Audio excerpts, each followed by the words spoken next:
Hey, welcome back to Danford Golf. Today we're going to talk about the sequence in the downswing.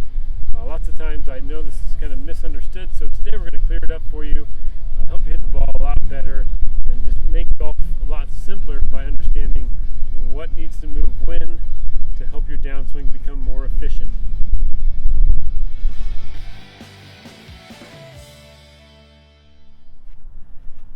So we all know that downswing is something that is really crucial for us to play good golf. You can call it the downswing, you can call it the transition, whatever you want to call it. Most of us know that athletically the first thing that usually should happen is the hips. Right? So we're going to talk about what the hips should be doing today, what your upper body should be doing today, and what your arm should be doing today. All right, so the first thing is we're going to talk about the hips, right? Especially those people who've always been considered hip spinners. Okay, if you don't know what a hip spinner is, it's just somebody who they say they have really fast hips, they get open too early in their downswing, and it leads to them being stuck. So let's talk about what your hips should do first, kind of clear it up for those folks that struggle with spinning their hips. Okay, so when you get to the top, we all know that your hips should initiate the downswing. All right, your hips can do a few different things to initiate the downswing.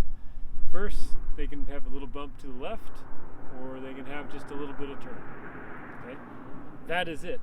All right, it's not a huge move. A lot of us get to the top and they think, oh, I should have my hips should really turn open really fast. Right, that doesn't lead to faster swing speed or anything else like that. Okay, we might see Dustin Johnson or some of the guys on, maybe even Justin Thomas, who just won last week. They have these hips that are wide open. Most of us don't fall into that category. Most of us aren't flexible enough to perform that move. So there's no reason for us to think that that is the actual move that we should be performing. So when you get to the top of your backswing, it's either a little move to the left or it's just a tiny little turn to square the hips back up. Okay? The hips will eventually open up more than that as you swing through, but that's all it has to happen. All right? For a long time, I was probably in the same category as many of you I was always called a hip spinner, and that's because I thought as I clear my hips faster, I'm going to hit the ball harder, and that wasn't the case.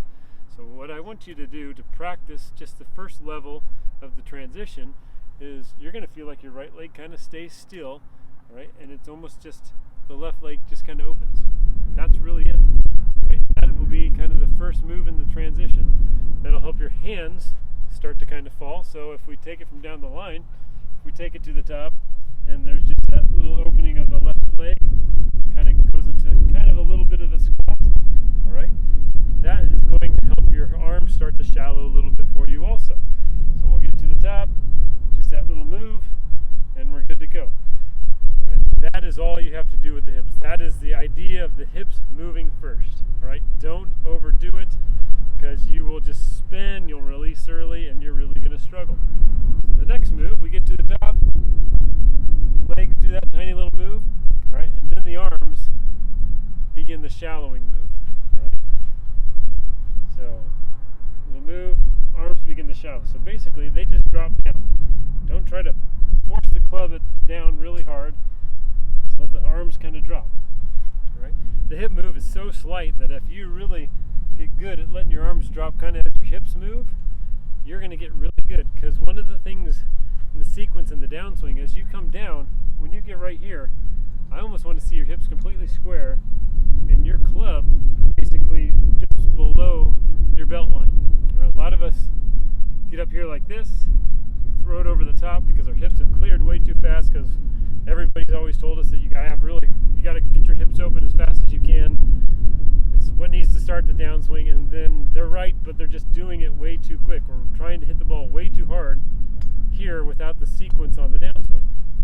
So to the top, hips have a slight move, arms drop, all right, and then we're in good shape right there. All right, the next thing that has to happen in the downswing is kind of what your body does, how it sequences it all up together. So we're going to get to the top, we're going to let the hips clear, we're going to let the arms drop, and then you're going to feel like you get your chest back on top of that golf ball. I see far too many people go here and either rises up because they're trying to shallow it, or of course we got those folks who like to spin the hips and pulls the arms over the top, right? And we have those steep swingers. So if you sequence it correctly, it should be these 3 steps. To the top, slight opening up the hips, arms drop shallow, chest covers the golf ball.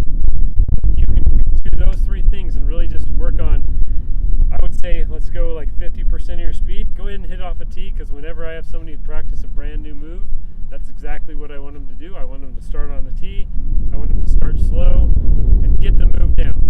Right? So I hope this little sequencing video kind of helps you kind of clear up what hip spinning is and why it's a problem, and the fact that you don't have to hit